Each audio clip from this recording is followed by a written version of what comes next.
আজ সারাদিন ব্যস্ত। চিমনি পরিষ্কার থেকে ইফতার রেডি। আর শেষে বানালাম মজার কাস্টার্ড। ভাবছেন রোজার দিনে এত কাজ কিভাবে ম্যানেজ করলাম? চলুন দেখাই। ক্লিনিং সকালবেলায় গোমড়া মুখ করে বারান্দায় বসে আছি। বারান্দা থেকে আপনাদেরকে ভিউটা দেখাচ্ছি। আর প্লিজ পিছনে ব্যাকগ্রাউন্ডে যে কাপড় মেলা, এটা প্রত্যেকটা বাড়িতেই থাকবে। কেউ কিছু মনে করেন না। তো আজকে আমি টাউনের বাড়িতে চলে যাব। তো এই যে আমার টিনা সুন্দরীকে নিয়ে ভীষণ আদর করলাম। তারপরে আমি টাউনের বাড়িতে চলে এসেছি। সেটা আর রেকর্ড করে দেখাইনি। দেখুন ৫ দিন না থাকার জন্যে প্রচুর ধুলো। আর একটা অর্থোপেডিক ম্যাট মানে পিলো অর্ডার দেওয়া হয়েছিল, সেটা চলে এসছে। অনেক কাপড় জমেছিল, বলতে শীতবস্ত্র জমেছিল কিছু। তো এত ছাদের তারে ময়লা ধুল জমে গেছে যে সেটা না আগে শুকনো কাপড়ে মুছলে কাপড় মেলা যাবে না। কেন কি যেই কাপড় মেলবো সব কাপড়ে দাগ লেগে যাবে। আজকে আমার প্রচুর চাপ হচ্ছে। ব্লগটা আসলে ৩য় দিনের। তো ডেইলি লাইফ এর আরো একটি ব্লগে সকলকে স্বাগত। তো তার সঙ্গে ৩ মাস আমি চিমনি ক্লিন করিনি। তো চিমনিতেও প্রচুর ময়লা পড়ে আছে। তার সঙ্গে দেখছি দুটো টিকটিকি মরে পড়ে আছে। তো যাই হোক, আর এই যে কেরোসিন তেল ১ বাটি ভর্তি করে নিয়ে নিলাম যাতে বাটিটাও ফেলে দেওয়া হয়। আর বাড়িতে কোনো নতুন স্কচ ব্রাইট ছিল না, তো পুরনো একটা স্কচ ব্রাইট আর হাতের গ্লাভসের পয়সা বাঁচাতে হাতে ক্যারি বেঁধে নিলাম। আমরা সচরাচর যেটা ঘরোয়াভাবে ইন্ডিয়ান হাউসওয়াইফেরা করে থাকি। তো আমিও তার কিছু বাদ যায় না। তো এইভাবে একটু ভালোভাবে দল্লাতে হবে শক্তভাবে। তাহলে এই যে তেল চিটে ভাবগুলো একদম উঠে যাবে। আর চিমনি কিন্তু ভীষণ ভালো পরিষ্কার হয়।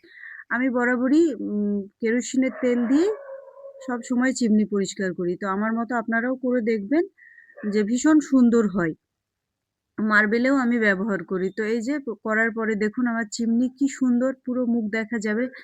এত সুন্দর হয়ে গেছে। হ্যাঁ, তারপরে একটু পরিশ্রম, এই যে পেপারগুলোতে যে কেরোসিনের তেল পড়েছে সেগুলো তুলে ফেলতে হবে। তারপরে একটু শেডটা মুছে দিতে হবে, গন্ধ করবে। তো সন্ধ্যেবেলায় ইফতার প্রিপারেশন শুরু করে দিলাম। তো আজকে একটু ভাবছি কাস্টার্ড বানাবো, বাট সেটা ডিফারেন্ট ভাবে। কিছুটা দেবো চিয়া সিড দিয়ে কাস্টার্ডটা বানাবো। তো বাটি রেখে দিলাম ১ চামচ কাস্টার্ড পাউডার, ১ টেবিল স্পুন গরম দুধের মধ্যে গুলে নিলাম খুব ভালোভাবে। তারপরে দিয়ে দিলাম ১ চামচ চিয়া সিড। চিয়া সিডটাকে ১০ মিনিট আমি ভিজতে রেখে দেবো। দুধটাও গরম আছে। তাহলে চিয়া সিডটা ফুলে যাবে। আর এখানে আমি একটা মিক্সির জার নিয়ে নিলাম। এখানে আমি ন্যাচারাল মিষ্টিটা ব্যবহার করব। তো ২ টো খেজুর আমি ভেঙে দিয়ে দিলাম। আপনারা চাইলে চিনি ব্যবহার করতে পারেন। আর যেহেতু আমি মিষ্টিটা খুব একটা পছন্দ করি না, এভয়েড করি। তো তার জন্য আমি খেজুর দিয়েই কাজটা চালিয়ে নেব। কয়েকটা কাজু বাদাম আর মিক্সির জারেও আমি দিয়ে দিলাম একদম গরম দুধ। তো তারপরে এটাকে আমি ব্লেন্ড করে নেব। দিয়ে একটা স্মুথ পেস্ট, এই যে একদম ডান হয়ে গেছে। এইভাবে আপনারা ইফতার প্রিপারেশন করবেন, ঝটপট অল্প সময়ে হয়ে যায়। আর এইদিকে কাস্টার্ড পাউডার, চিয়া সিড সম্পূর্ণ ভিজে গেছে। তো আমি এবার এই যে পেস্ট, কাজু বাদাম আর খেজুরের পেস্টটা তার মধ্যে দিয়ে দিলাম। দিয়ে হালকা একটু দুধ দিয়েছিলাম, তো সেটা রেকর্ড হয়নি। তো তারপরে আমি এখানে হাসব্যান্ডের জন্য আলাদা করে কনডেন্স মিল্ক দিলাম। আপনারা চাইলে নরমাল চিনি, ব্রাউন সুগার ইউজ করতে পারেন। আমি চিনিটা একদমই পছন্দ করি না। তো আমার জন্য আলাদা করে তুলে রেখে দিয়েছি। আর ফলগুলো আগেই কেটে নিয়েছি, ওটা আর আপনাদের দেখাইনি। বানানা, পমিগ্রেনেট আর কিছুটা দেবো অরেঞ্জ আর দেবো অ্যাপেল দিয়েই আজকের ইফতারের ডেজার্ট আমি একদম রেডি করে নেব। হ্যাঁ, তার মধ্যে বলি, এটা আমি প্রায় আধা ঘন্টা মতো ডিপ ফ্রিজে রেখেছি। খুব বেশি রাখিনি যেহেতু এটা খুব গরম না, আর ওয়েদারটাও ভীষণ কমফোর্টেবল। তো সেই জন্যে অল্প সময়ের জন্য রেখেছি, না হলে আবার অতিরিক্ত ঠান্ডা খেলে কাশি হয়। আমি আগেও বানিয়ে খেয়েছি, কিন্তু এটা আপনারা বানিয়ে খেয়ে দেখবেন, ভীষণ সুন্দর হয়। যখন ফ্রিজে রাখবেন অবশ্যই এটা কিন্তু ঢাকা চাপা দিয়ে দেবেন। আর তার সঙ্গে আজকে একটু হালিম অর্ডার দেওয়া হয়েছিল আমাদের এখানে বহরমপুরের করিমস থেকে। তো দেখা যাক হালিমটা খেয়ে কেমন হয়, মানে কেমন তার টেস্ট, আমাদের কলকাতা স্টাইল না ওদের দিল্লি স্টাইল। তো তার সঙ্গে টেবিলটা একটু সাজিয়ে নিই। সাজগোজ করে থাকতে বেশ নিজেকেও ভালো লাগে, ঘরদোর গোছানোও খুব ভালো লাগে, কিন্তু হয়তো পরিস্থিতির জন্যে সবকিছু হয়ে ওঠে না। তো যাই হোক, এই যে টুকটুক করে নতুন বলবো না, ২ বছর আগে থেকেই এই ম্যাটটা কেনা ছিল।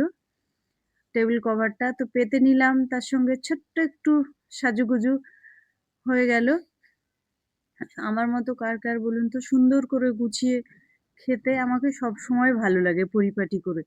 তো এই যে একটা প্লেটের মধ্যে শসা, মিষ্টি আর কিছুটা মাস্ক মেলন রেখেছি। তার সঙ্গে ২ টো খেজুর, আদা আর আমার ডেজার্টের বাটিটা।